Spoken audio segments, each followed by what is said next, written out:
নমস্কার বন্ধুরা, আজকে আমি দেশি চিকেনের একটা রেসিপি বানাচ্ছি যেটা ঠাকুরবাড়ির রান্না হিসাবে খুব খ্যাত। তা আমি এবার শুরু করব। তোমরা প্রথম থেকে শেষ পর্যন্ত দেখতে থাকো। আজকে রান্নাটা আমি ঘি দিয়েই করব। ঘিটা ভালো মতন গরম হয়ে গেছে। প্রথমে দিলাম তেজপাতা।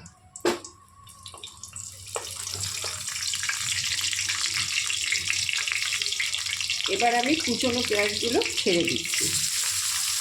এখানে পেঁয়াজের পরিমাণটা একটু বেশি লাগবে।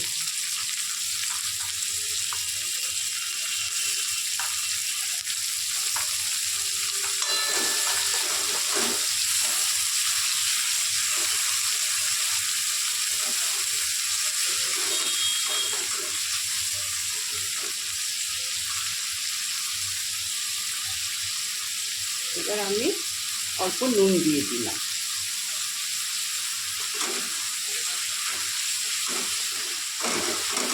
একটু ভাজা ভাজা হবে।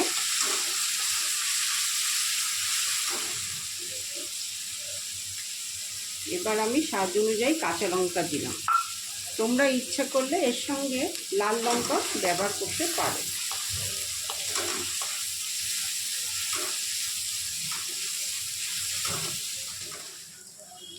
এবার আমি আদা বাটা দিলাম, তারপরে দিলাম রসুন বাটা।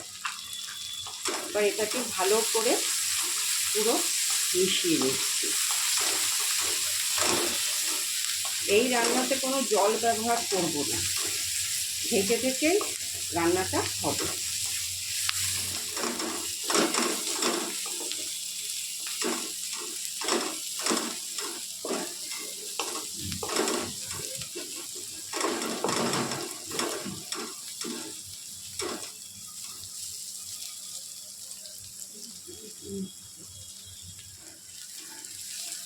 সমস্ত জিনিস ভালোভাবে ভাজা হয়ে গেছে।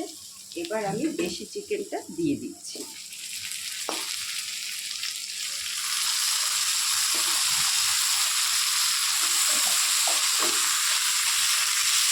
এবার সব কিছু ভালো করে মিশিয়ে নিচ্ছি। এবার আমি জিরের গুঁড়ো দিচ্ছি আর হলুদের গুঁড়ো দিয়ে দিলাম। এবারও ভালো করে আবার মিশিয়ে নিচ্ছি।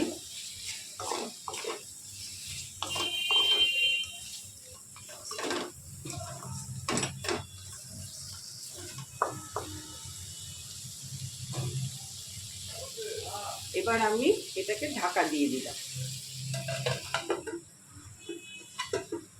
এবার ঢাকনাটা একটু সরিয়ে নিচ্ছি,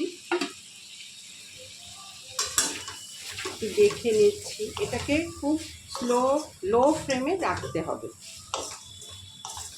ঢাকা চাপা দিয়ে দিয়ে রান্নাটা করতে হবে, কোনো জল ব্যবহার করা যাবে না।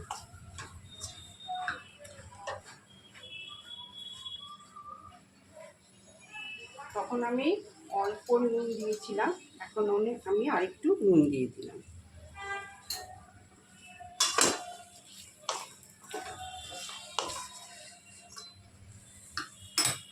এবার আমি আবার ঢাকা দিয়ে দিচ্ছি।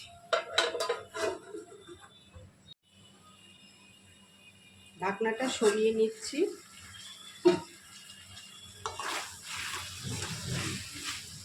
এবার আমি এই যে দইটা ফেটিয়ে রেখেছিলাম সেই দইটা আমি দিয়ে দিচ্ছি। এটা একদম লো ফ্লেমে দিতে হবে, নাহলে দইটা কিন্তু ফেটে ফেটে যাবে।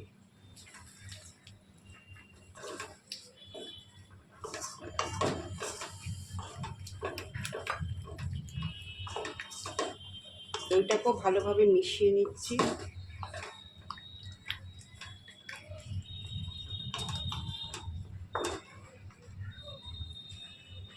এবার আমি আবার ঢাকাটা দিয়ে দিলাম।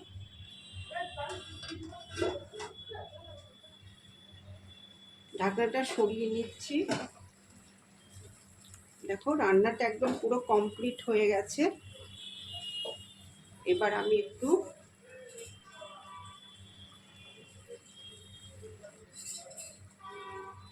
গরম মশলার গুঁড়ো ছড়িয়ে দিলাম আর সবার শেষে দিচ্ছি ঘি।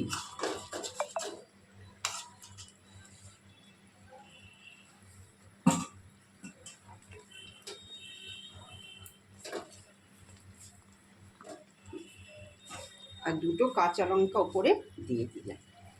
ব্যাস, রান্না আমার কমপ্লিট হয়ে গেল।